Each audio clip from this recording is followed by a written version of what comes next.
Good evening.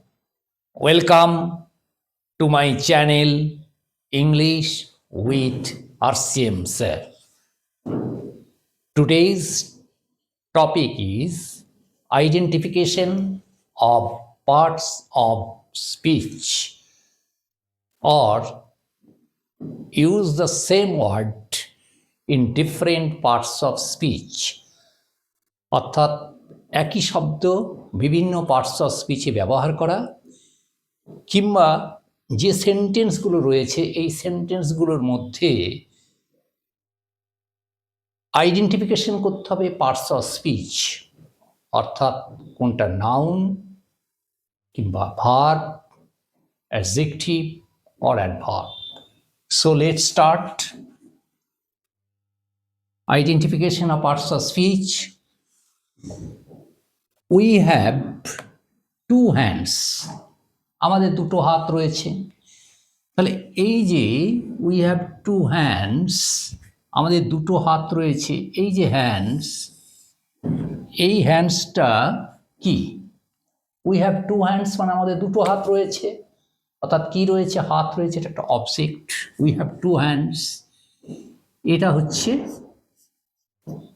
Noun, অর্থাৎ identification করলাম of different parts of speech থেকে। এই ওয়ার্ডটা হলো, হ্যান্ডসটা হলো noun. We have to hands. In the second sentence, the hand pump is out of order. এই যে হ্যান্ড পাম্প, এই কথাটা রয়েছে, অর্থাৎ এখানেও হ্যান্ড রয়েছে কিন্তু তারপরে পাম্প রয়েছে। এই হ্যান্ড এখানে নাউন হয়েছে, এখানে হ্যান্ড নাউন। আবার এই যে পাম্প, এটাও নাউন। কিন্তু যখন হ্যান্ড এবং পাম্প রয়েছে, অর্থাৎ দুটো নাউন রয়েছে, তো তখন প্রথম যে নাউনটা অর্থাৎ হ্যান্ডটা, এটা হয়ে যাবে অ্যাডজেক্টিভ। কি হবে এটা? অ্যাডজেক্টিভ। নেক্সট রয়েছে the thief was handed over to the police. চোরটাকে পুলিশের হাতে তুলে দেওয়া হলো বা হ্যান্ড ওভার করা হলো, অনেককে আমরা বলি, অর্থাৎ তুলে দেওয়া হলো বা অর্পণ করা হলো। অর্থাৎ এখানে হ্যান্ডেড রয়েছে, এই যে হ্যান্ডেড, এখানে হ্যান্ডেড ওভার,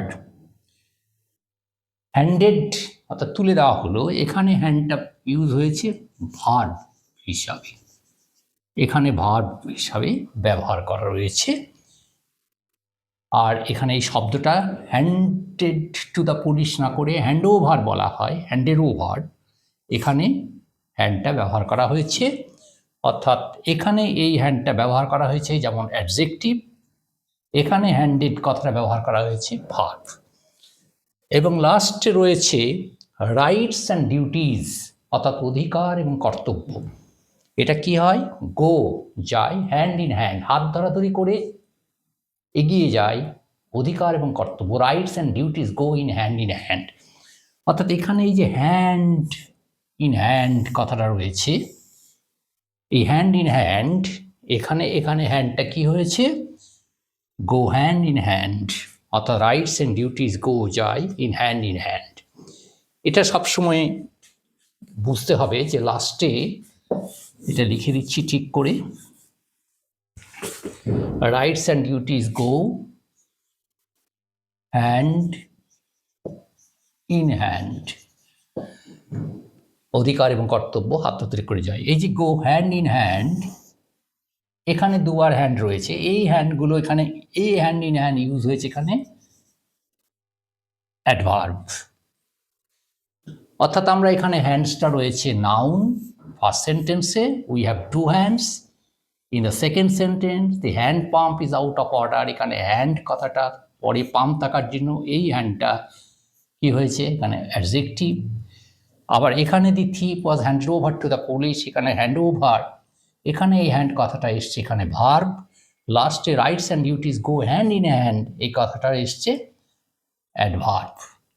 অর্থাৎ এখানে এইভাবে আমরা আইডেন্টিফিকেশন করলাম of parts of speech, or use the same word in different parts of speech. এটা ইউজড হয়েছে, used in same words, ands, hand, handed, এখানে hand in hand, hand pump, hand head over, hand in hand এবং hands, এগুলো। So এইভাবে আমরা বিভিন্ন sentence লিখে আমরা দেখতে পারি যে সেম ওয়ার্ডটা কীভাবে বিভিন্ন পার্টস অফ স্পিচে ব্যবহার করা হলো, বা বিভিন্ন সেন্টেন্স যখন আমরা দেখব তখন তার মধ্যে থেকে কোন পার্টস অফ স্পিচ কী আছে সেটাকে আইডেন্টিফাই করব। So that's the end of today's class. Subscribe, share and like my channel. See you again in the next day with new video on the same interesting topic, identification of parts of speech or the word that is the same word used in different parts of speech. Thank you all. Goodbye.